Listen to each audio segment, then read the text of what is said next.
When clouds cover the blue sky, there's only one thing to do: climb a mountain.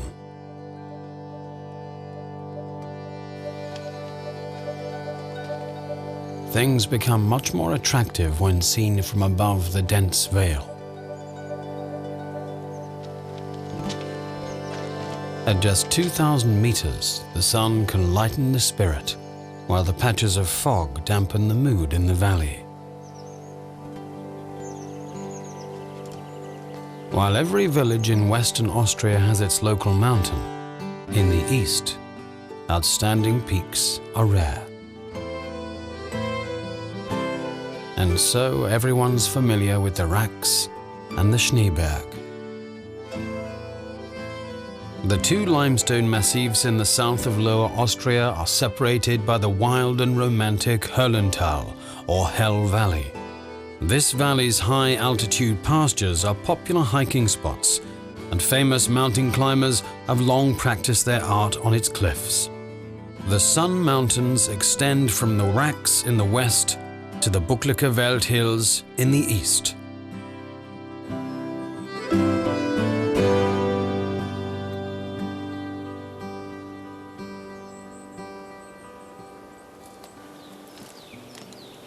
Ewald Putz has been climbing in this area since he was a young boy.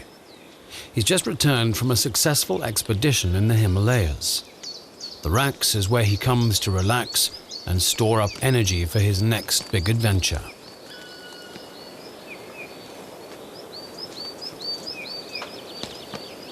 Climbers and photographers have captured the landscape's beauty in books of stunning photographs.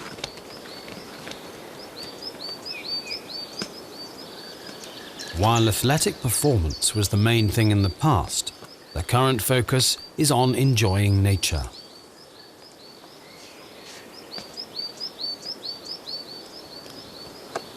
Ja, Susi, was machst denn du da? Was ist mit dir? Susie, the tame chamois of Reichenau, was taken in as an orphan and raised by a forester with a baby bottle. For the past 3 years, she's lived in freedom, though she still seeks out the company of humans, following surprised hikers like an obedient dog. But Ewald Putz and Susie are old friends.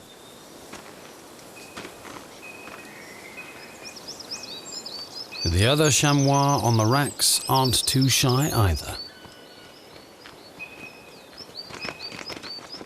If you're quiet enough, animals can be observed close up. They retire to more remote areas when the cableway starts operating and the crowds arrive.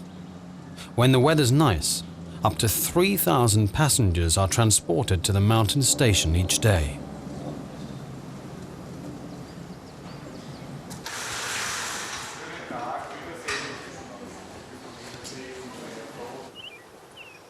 Even inexperienced hikers can breathe mountain air on the Rax broad plateau without much effort.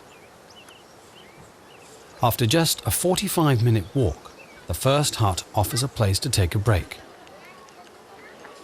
The Otto House was built by the Reichenau Alpine Club in 1893.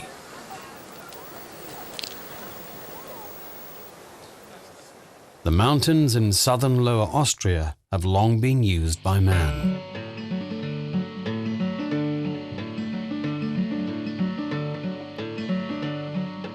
Since the country's first cableway opened in 1926, more residents of Vienna can be seen there than in the middle of the city. The first record number of cableway passengers was recorded during the Second World War. It was then that city dwellers discovered this recreational jewel.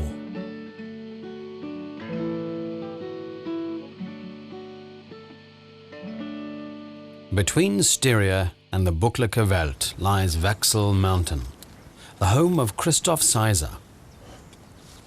Formerly an endurance athlete, he's now an action artist and concentrates on sculpture. He always goes barefoot in nature, except in winter. This, he believes, grounds him.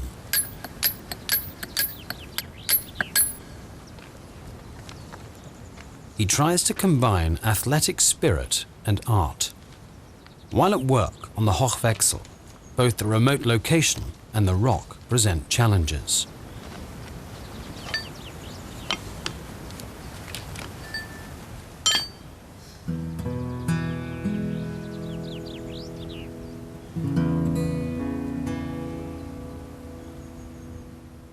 Sizer wants work on his latest creation to go slowly, so that it's imbued with the energy of all four seasons.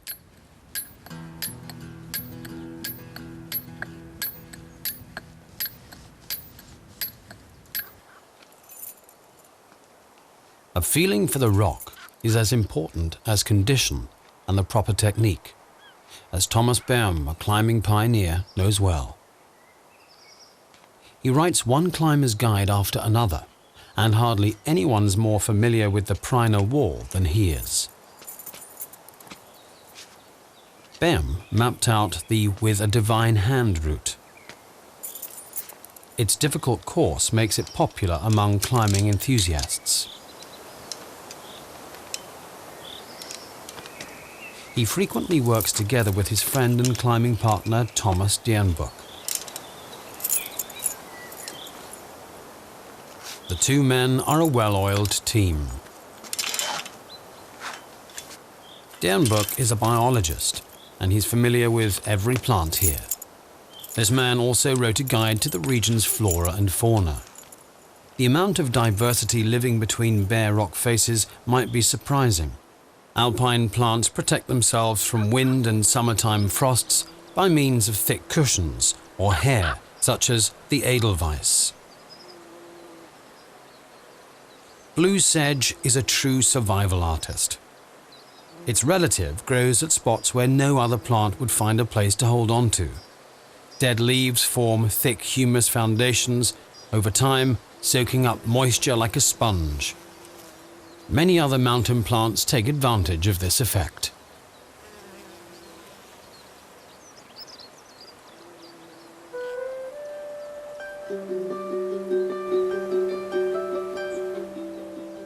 The reason water is scarce at higher altitudes is the porosity of the massif. Rainwater seeps into the numerous gaps and fissures in the limestone and dolomite.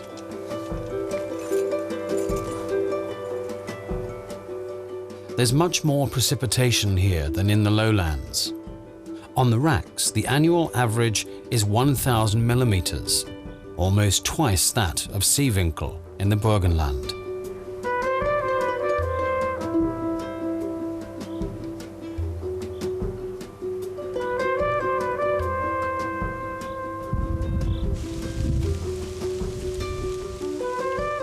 In the past, these forests were exploited intensively.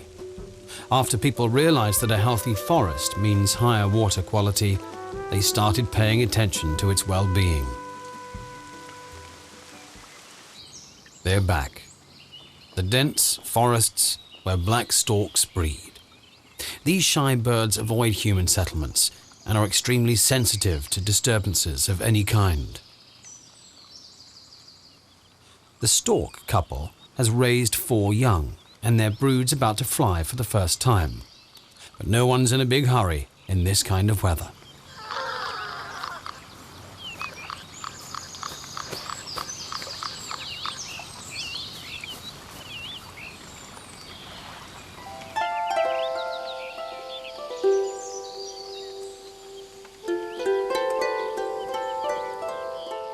Since 1873, the streams on the Rax and Schneeberg have fed Vienna's first drinking water supply pipeline. In 1965, the catchment area was declared a water reserve.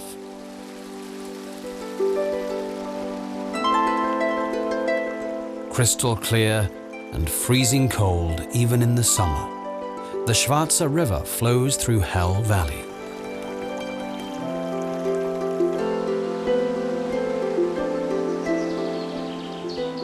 The ancestors of these young fish live in the far north, in the waters off Greenland and Spitzbergen. These are Arctic char and Atlantic salmon. It will take 2 years for these small fry to become fully grown. Fish here have time to grow and flourish, which makes them better to eat. But how did saltwater fish end up in the foothills of the Alps? It all began with a cooler full of fully fertilized salmon spawn, which Peter Brauchel bought from Canada in the early 80s. His fish farm for Alpine salmon is the only one of its kind.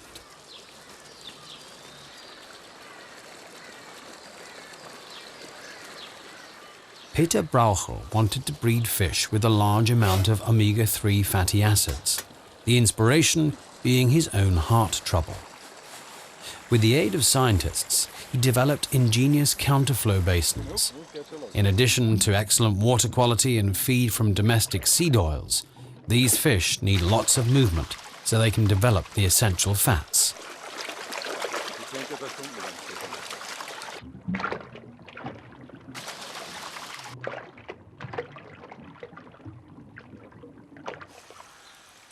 The used water flows through swamp beds and sedimentation pools with dense vegetation.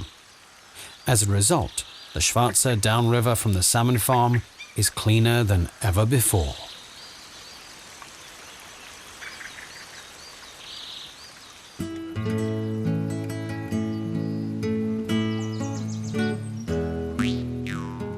Human activity has left its mark on Lower Austria's Sun Mountains. Although cultivated, nature is also at home here.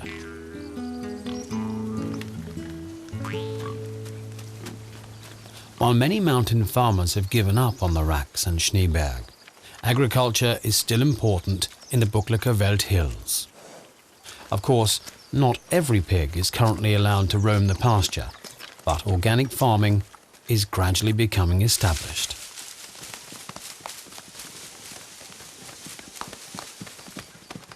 Working these labor-intensive small and medium-sized farms is possible only when the entire family pitches in.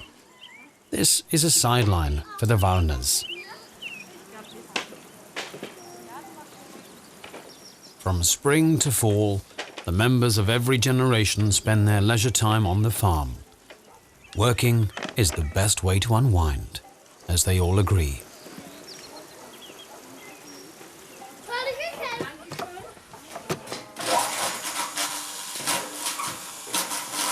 Brandy is being distilled today.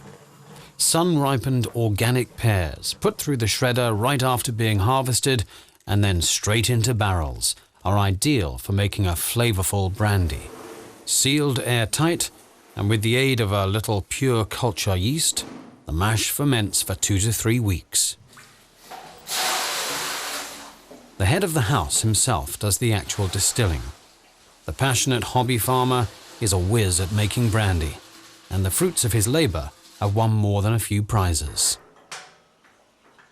He doesn't only use the kinds of fruit that grow on his farm, also dabbling in some bold experiments with various flavorings from ginger to dill.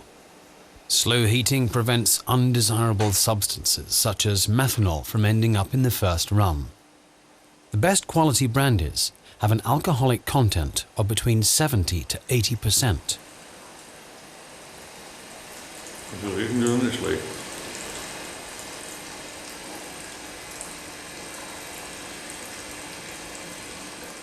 Wallner is very happy with the results. Good. Greed is the greatest enemy of good brandy, says Wallner with conviction. Everything under 60% is rot gut, in his opinion.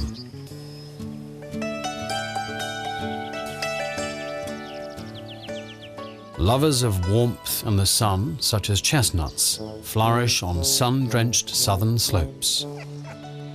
As soon as the fruit's ripe, the tree receives a visitor each morning.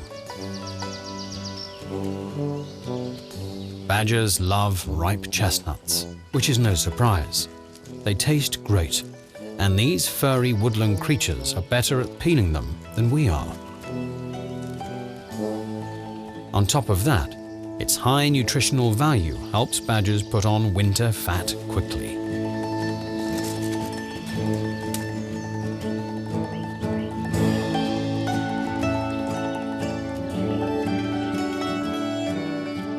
This chestnut tree near Ternitz is over 8 centuries old.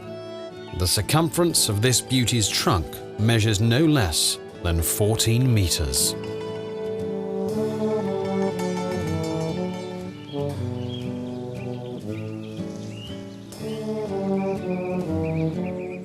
This species, which is originally from Asia Minor, spread from Caucasus to Portugal over the past few millennia.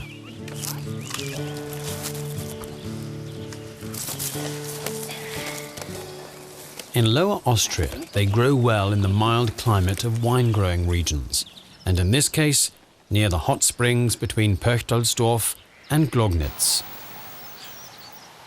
The outcroppings on the Wechsel's ridge consist primarily of quartz, which is much harder and resistant to erosion than the gneiss and mica schist it's embedded in.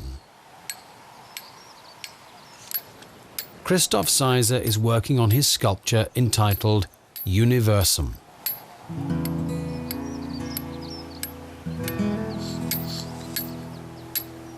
It represents a celestial eye which provides a look into other periods of time. The fall's energy is flowing into the mysterious artwork.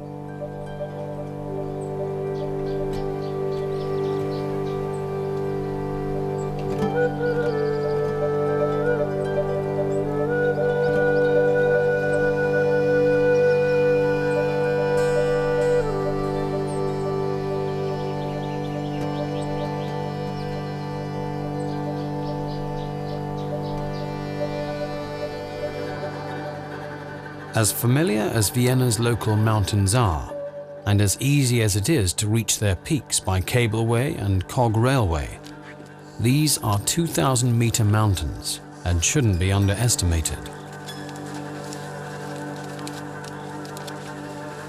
Each year, a number of hikers get lost after leaving the marked paths.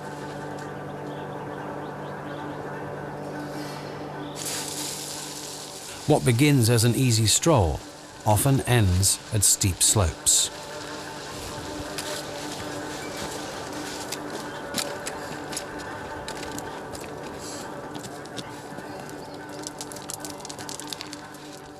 As soon as the sun disappears behind the mountain's peak and fog banks form, an easy descent is no longer possible.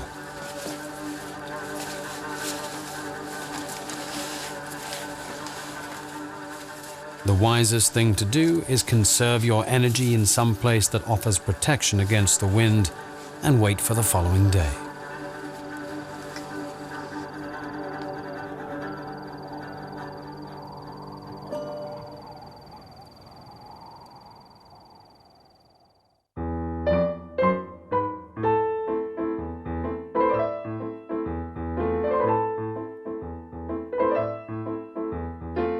A 1932 movie dealt with the dangers to be found in the mountains, showing what to do in an emergency.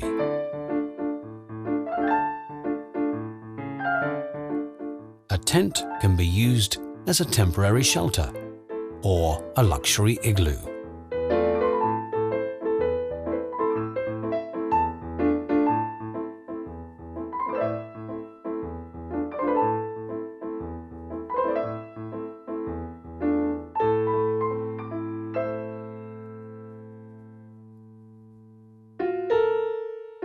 The film, The Green Cross on the Rax, also describes the work done by mountain rescuers.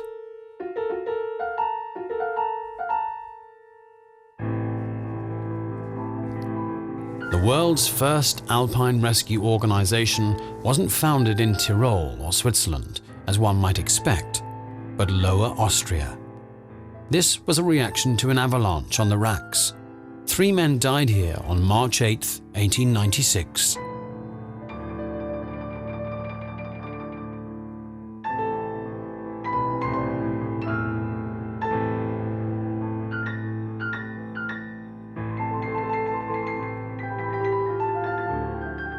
The proper procedure for evacuating injured climbers must be learned, now as in the past.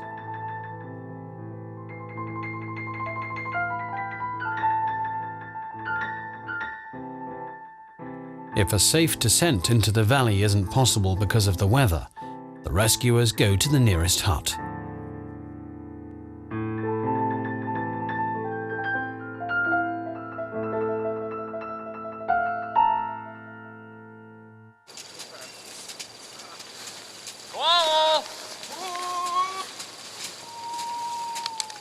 There'll be no more rest for this tawny owl tonight.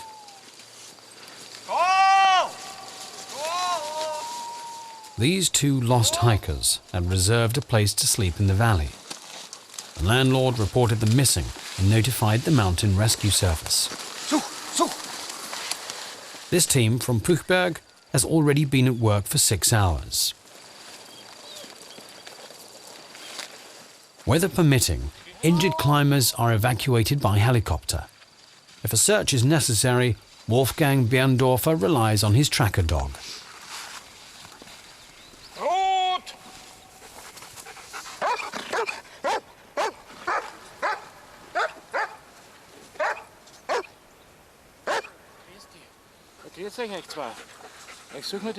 Berndorfer makes sure that these are the climbers that they were looking for, and that they are not injured and able to walk.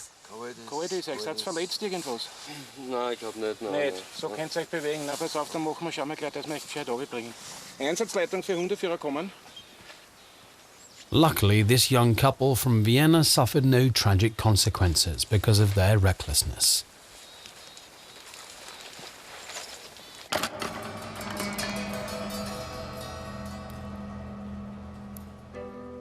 The Hermann Cave near Kirchberg am Wechsel.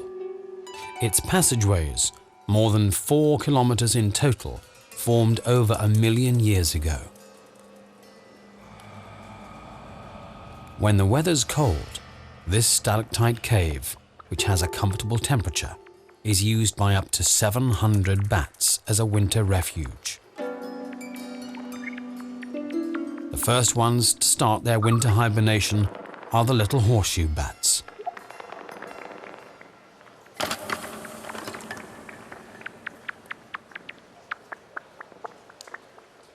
A total of 14 species have been observed here.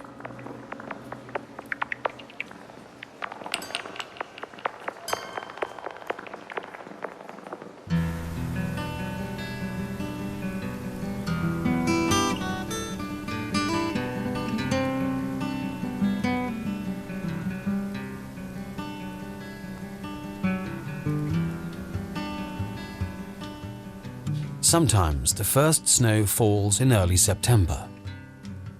Normally the chamois would be setting off for lower altitudes now, but not here. The wind blows the snow from exposed surfaces on these mountains, so the animals can find enough to eat even in winter.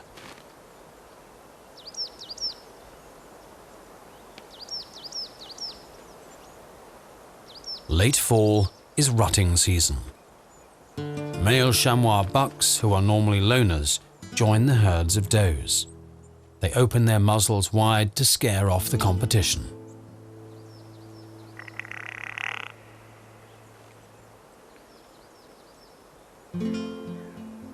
This posturing display can last hours, often leading to a stampede for no apparent reason.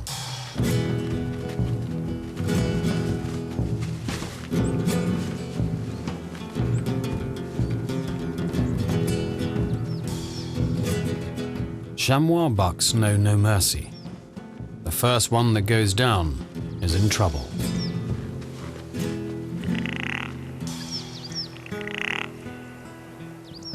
The victor separates the doe that's ready to mate and retires with her to a more intimate spot.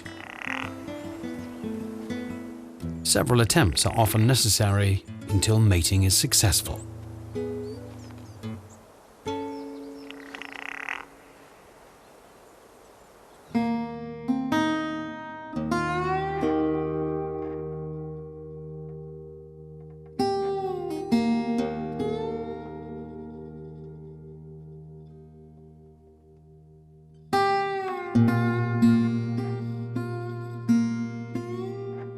Just after the first snow falls, hordes of colorfully clothed young people make their way up the mountain. The Rax is especially popular among snowboarders because the cableway and T-bars make it easier to enjoy the sport. In contrast to red deer, chamois don't run away after picking up a strange scent. They look the source of danger square in the eye, hightailing it only after they realize they're facing an enemy. Each quick step helps drain a climber's energy reserves. Man and animal share the Rax, especially since bipeds can now get into the mountain without a great deal of effort.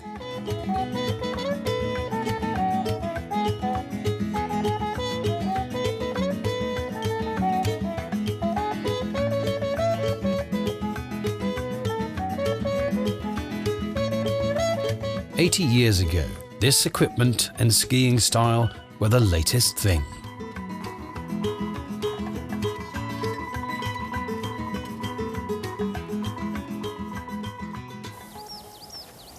The cog railway doesn't run in winter, so the Schneeberg's generally quiet, except for a few isolated skiers.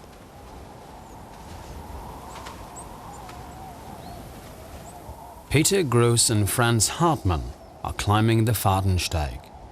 They're heading for the Breiter Ries, which is important in skiing history. The first giant slalom race ever took place here in 1904. There's a special type of climbing for those who aren't able to give it a rest in winter. Ice climbing. A popular route takes these enthusiasts through the Geisloch in Large Hell Valley.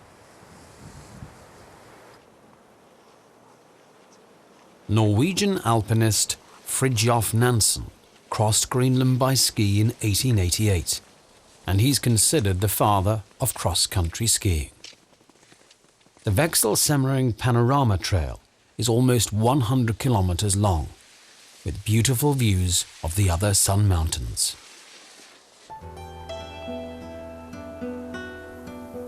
At one time, this entire area was covered by woodland with wolves, lynxes, and until the 18th century, bears. Today, the name of this small body of water is the only reminder of these animals, Bärenlacke, or Bear Pond.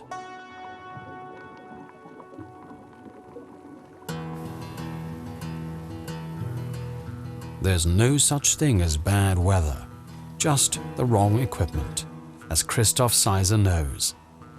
He works on his sculpture even in bitter cold. That's when the energy of winter has an effect. Seiser wants to feel the severity of nature. He gets his motivation and inspiration from extreme physical exertion under an open sky.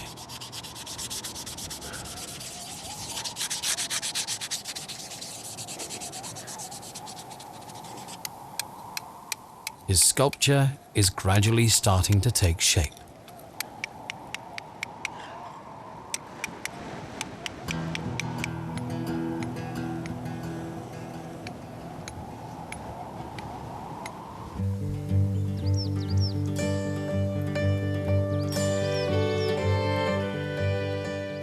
While the first green shoots are appearing in the valley below, winter still reigns on the mountains. The light seems softer, and the hours of daylight increase slowly.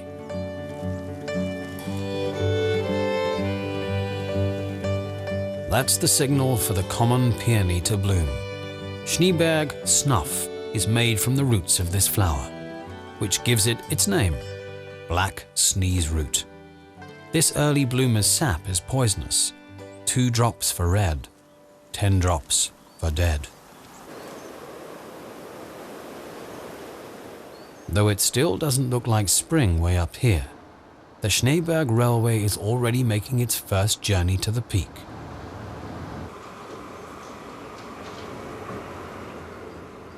The tracks have been cleared to the lower tunnel, and the rotary plough is still at work above it. Andreas Vansenberg finds the tracks with his divining rod. However, he claims that he has never really believed it works. 5 to 6 meters of snow in April is not out of the ordinary here. As soon as the tracks are clear, the cog railway takes up the 3,000 passengers up the mountain each day.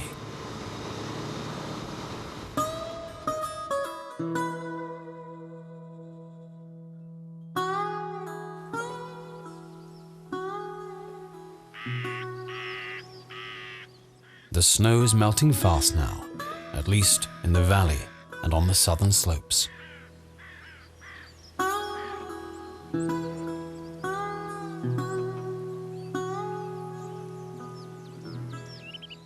The pond of meltwater fills up and the first blossoms of the pasque flower appear, clear sign that winter's over. The highly poisonous buttercup prefers poor, calcium-rich soil and has to be warm and sunny. The pasque flower can find plenty of that on the Hohe Wand. The black spruce or black fir has similar needs, and this tree once contributed to the well-being of the local farmers. Beginning in the 14th century, harvesting resin for pitch was a reliable source of money. Josef Meyerhofer once harvested resin full-time, but these days he does it as a hobby. The word pitch comes from the ancient Sanskrit word for resinous tree, pitu daru. Pitu, pitch, and daru is the root of tar.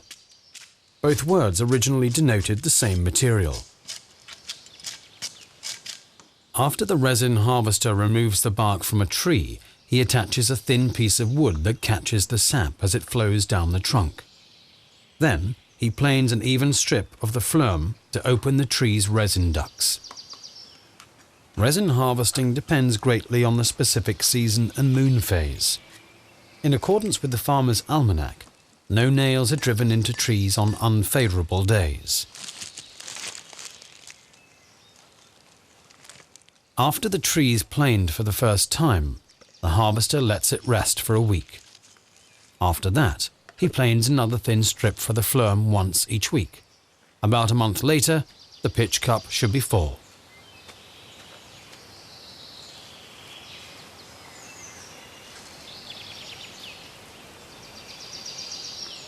Not only the black fir are full of sap now, the fruit trees in the Buckliger Welt are demonstrating what they can do.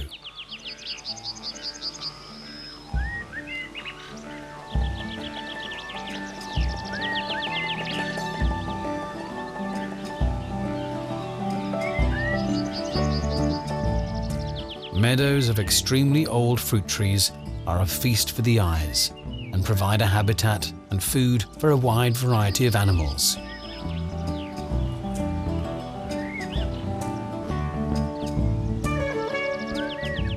At the edge of some forests, a rarity is now in bloom, the dictanus plant. On exceptionally hot days, this plant produces so much essential oil that it starts burning. It's possible that the burning bush of the Bible was a dictanus.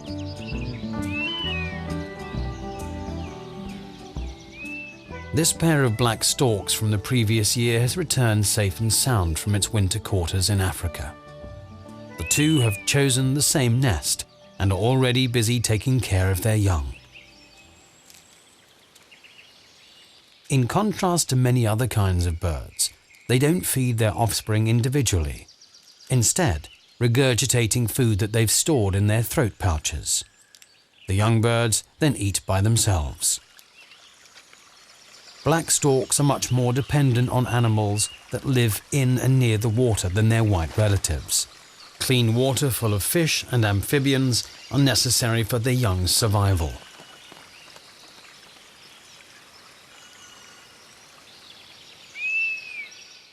The stork parents don't return to their nest after catching every single fish. Their brood can dine only when their throat pouches are full.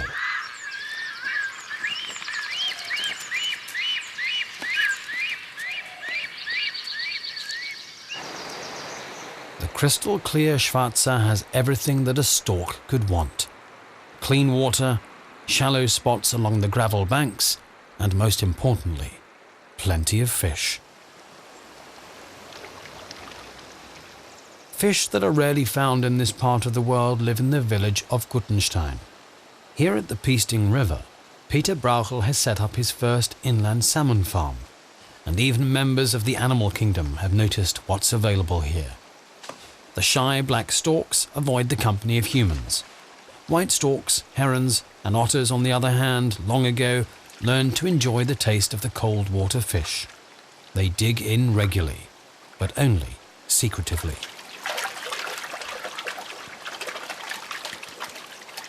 Raymond Zink, who's in charge of the fish here, doesn't mind. It would really be something if that didn't happen, he claimed.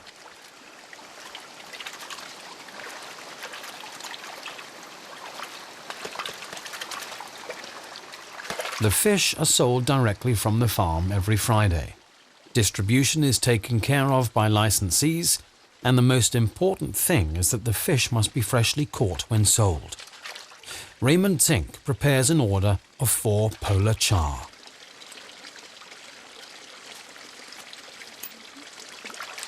He guts the fish together with his daughter Katerina. Peter Brauchel thought it's ridiculous that 3 kilograms of saltwater fish are fed to trout in the form of fish meal just to obtain about 1 kilogram of its meat. Some time ago, he started adding fish offal from his and other freshwater fish farms to the feed, and he has finally received an official permit. The circle has been completed, and no more saltwater fish must die to feed Alpine salmon. Brauchel and his partners do everything possible to breed healthy fish. The only thing left is proper preparation, so that none of its benefits for the heart and the circulation system are lost. The most important thing is not to cook it too long. Over the years, the methods used to work the land have undergone sweeping change. At one time, cattle raising on the high-altitude pastures was extremely important here. Today, the Bodenwiese is one of the last meadows where cattle still graze. 28 farmers in the area put their cattle in the care of herdsman Matthias.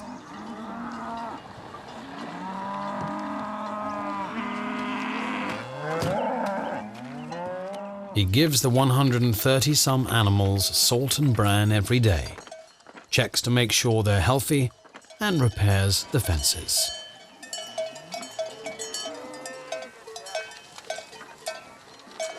Each June, Matthias the herdsman is not the only one permitted to drive into the pasture. Farmers for whom the pasture is important gather to cut white hellebore. One could say they clean up after the cattle. All the plants spurned by the cattle, which would otherwise grow too thick, are cleared out with a scythe, the white hellebore in particular.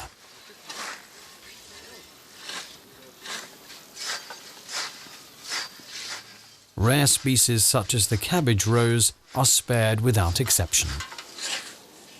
The pasture's significance to agriculture has lessened, and now they're most important as habitats for plants and animals, and also recreational areas for nature-starved city dwellers.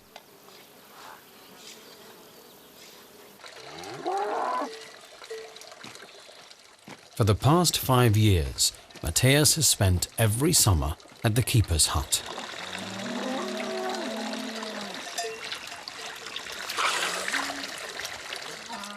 Day after day, he drinks in the stunning view. The Schneeberg towers into the sky right across from his hut. He can also watch the salamander train with his binoculars. The first recorded ascent of the Schneeberg was by a Dutchman, Charles de las Clues, who called himself Carolus Clusius in 1574. The botanist at the court of Emperor Maximilian II, he made a significant contribution to the knowledge of Alpine flora. About a dozen plants are named after him. One of them is the Primula clusiana, a kind of primrose.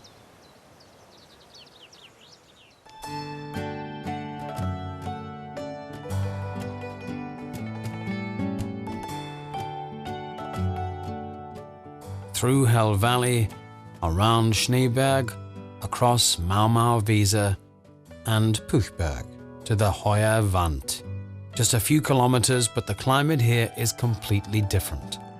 The effect of the hot springs can be felt, and warm continental easterly winds often blow.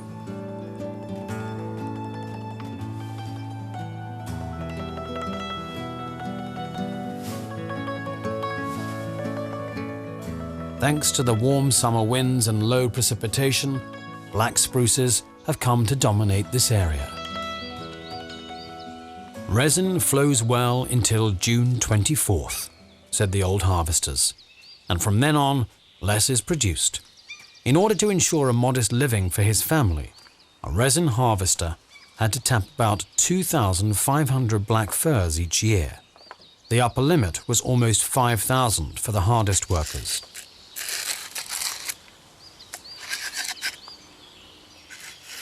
It's no surprise that they developed extremely efficient work methods. Trees aren't harmed by these superficial wounds. In the woods around Herrnstein, there are a number of 100-year-old trees that are still being tapped. In the course of a season, a black spruce produces about 4 kilograms of resin, enough to fill about 3 or 4 of the cups used. In the fall, Joseph Meyerhofer scrapes together the dried resin from the wound's surface and collects it in a special kind of apron. This resin is kept separate from the liquid resin. As soon as the barrels are full, they're taken to the pitch boiling plant in Herrnstein, the last of its kind in Austria. We have Richard Schreieck to thank that this traditional method of resin harvesting has survived, if only on a modest scale. 8 harvesters keep him supplied with about 40 metric tons of resin each year. The valuable May pitch, the first batch of the year, is used for salves and cosmetics only.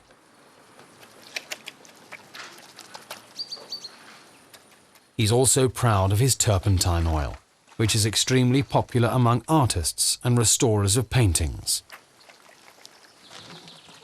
The dried resin is used for the bows of stringed instruments, thereby ensuring that they make beautiful music. Caressing the land is the current motto of Art in the Countryside. About 30 artists from around the world are letting the countryside inspire their art and work according to the initiator's original idea. Alois Steger of South Tyrol is working on an object entitled Wind.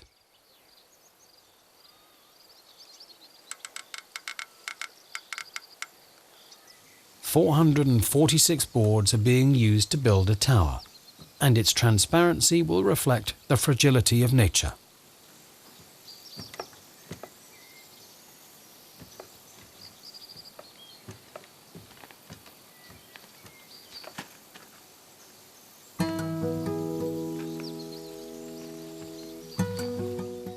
After examining it, a question arises.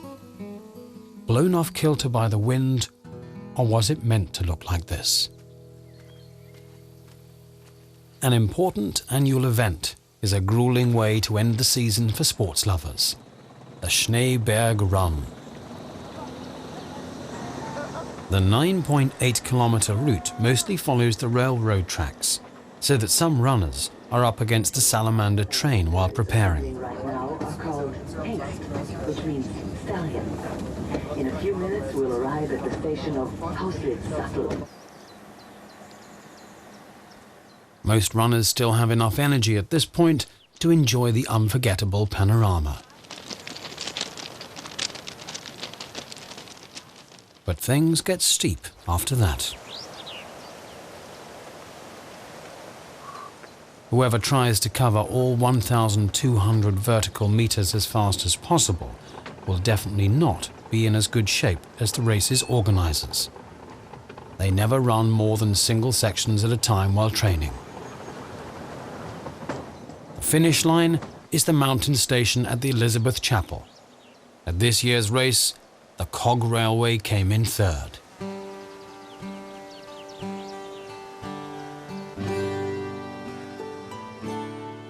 Ideas about how to enjoy nature vary greatly. Some people are attracted to the mountain's silence and solitude. Others want pure adventure. Sun Mountain country has something for everyone. Sheer cliffs and varied forests, lush meadows and gentle rolling hills.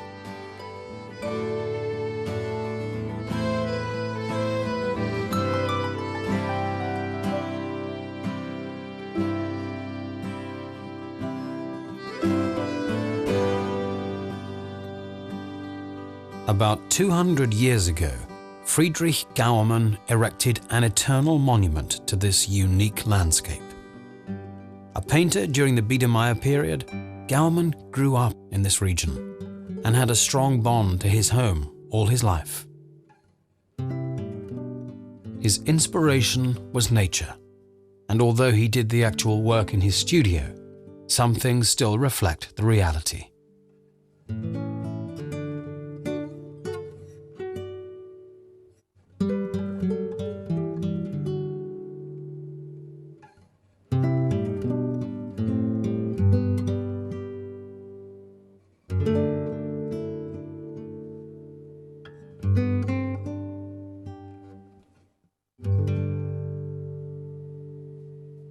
The countryside has lost nothing of its magic and power.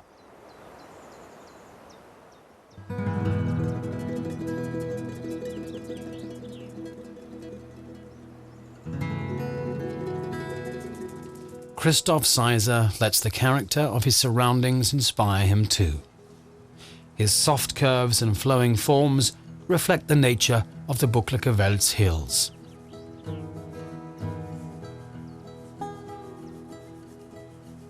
His work is done. Few finishing touches, and the celestial eye is given over to eternity. Formed from solid rock, it will long watch over what happens on the Sun Mountains.